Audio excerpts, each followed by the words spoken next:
During my high school years, Sleep and I became mutual friends. The years of fighting when I was young seemed to have ended in a truce. At least for now, it was quite easy for me to fall asleep. All I needed to do was put my headphones in and boom, I'd be knocked out. I could even fall asleep despite taking my ADHD meds. It was a wonderful time for me. I still think back nostalgically on that brief period where I was in such control of my brain. The high school that I went to had an hour-long bus ride. You may hear that and think that that sounds like a nightmare, but it actually wasn't. Imagine a whole hour before school to just nap. Something I did a lot in high school was I'd wake up at like 2 a.m. so that I had about 4 hours to goof off, play games, get myself ready, and then I'd get on the bus at around maybe 6 and just nap for the hour-long bus ride. I can't stress enough how wonderful sleep was in high school. It felt like the days of my childhood insomnia were, no pun intended, just a bad dream. Things changed though, following my graduation and the creation of my YouTube channel. I began having stress dreams, where I'd upload a video that was half finished by mistake, or I'd upload a video I worked really hard on, only for that video to be mass downvoted and everyone in the comments section hating it. It also started to become harder and harder to kind of fall asleep whenever I wanted to, and eventually my sleep cycle just completely broke. If I went to bed too early, and by too early I mean 9 o'clock at night, I'd wake up at around 1 or 2 in the morning. If I stayed up too late, then I wouldn't be able to fall asleep until something like 3 o'clock in the morning, in which case I'd then go on to sleep into the afternoon by mistake.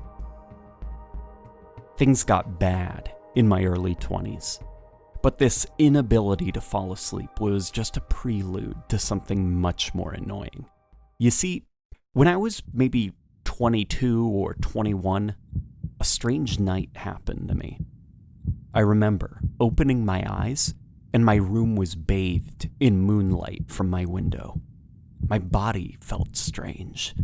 There was this falling feeling, sort of like when you get into an elevator and it begins going down a floor really quickly and your stomach feels kind of weird. It was like that, but I was just laying in my bed. I could hear my heartbeat in my head. It was really loud. So loud that it, combined with the light from my window, is what actually woke me up. My heart was pounding. My chest hurt. It began beating faster and faster. This was making me anxious. I felt scared. Then I could sense something. It's hard to describe because it's just one of those things that you know in the pit of your stomach, right outside my house. Something was trying to find a way inside. I looked at the window and I saw its long, skeletal hand scraping and searching my bedroom window for a way to open it and get inside. I tried to move my head so that I could get a better look at the hand that was outside my window, but my body just felt too heavy. I could move if I wanted to, but it was like I had no energy. You know when you have coffee and no breakfast, and then a few hours later you have this caffeine crash where you just kind of want to sit down in a chair and not move, like you have no energy to do anything. It felt like this. Like the effort of even raising a hand would be just too much work. My heart rate kept increasing. My heartbeat was so loud, and the fact that it kept getting faster just made me more anxious. I was in this weird fog. It felt like this weird fever dream. Nothing felt real. None of this made sense. I must have fallen back asleep because suddenly it was morning and everything was fine. I looked at the window and there wasn't a skeletal hand at all. It was just a branch from a tree right outside my window. That night triggered something that happens every now and then to this day. I'll know it's happening because my heart rate will elevate in my sleep and I'll be able to hear it in my dreams. It'll be so loud that it makes me open my eyes. It'll get faster and faster. My chest will feel tight. It'll start to hurt because of how fast my heart is beating. And I'll be too tired to move my body. I'll just sit there with my face in my pillow, my eyes half open, and the sound of my heart pounding in my head faster and faster. I've learned to just calm myself down when this happens and fall back asleep.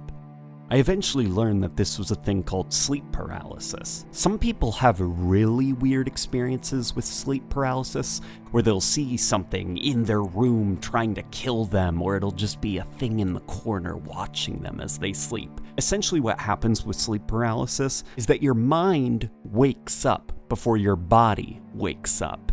And so what happens is you just kind of sit there with your body still locked down in sleep mode. And as a weird kind of way to justify why you can't move your body, your brain starts to fabricate reasons why this may be happening.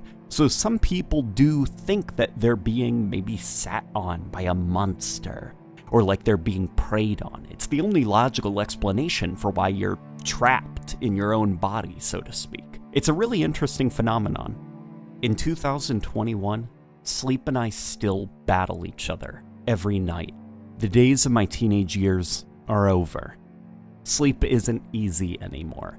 When my legs aren't aching, which keeps me up, I accidentally stay up too late because I got wrapped up in a game or YouTube project, or I'll have terrible dreams where I upload a half-finished video and everyone hates it, or I'll leave a webcam on and everyone will see me, I don't know, changing into my clothes or something like that. Just something embarrassing. Stress dreams are bad.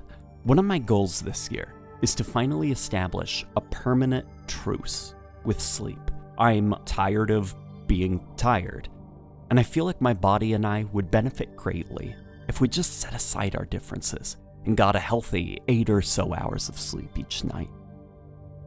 I'm sure I'll have many battles ahead, but as I write this, I feel more optimistic. Last night I slept really well, and I feel great about it.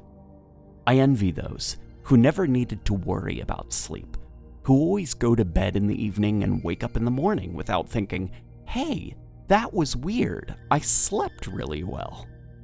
It's kind of crazy that our bodies can't just operate indefinitely. Our bodies don't have infinite resources. Our brains very much are limited, and we need to power down for a little bit to get some rest. Sleep is such a funny thing. My brain is always coming up with ways to keep me awake or keep me from sleeping for too long. But one of these days, I'll be able to just fall asleep with no effort at all. And I look forward to that day.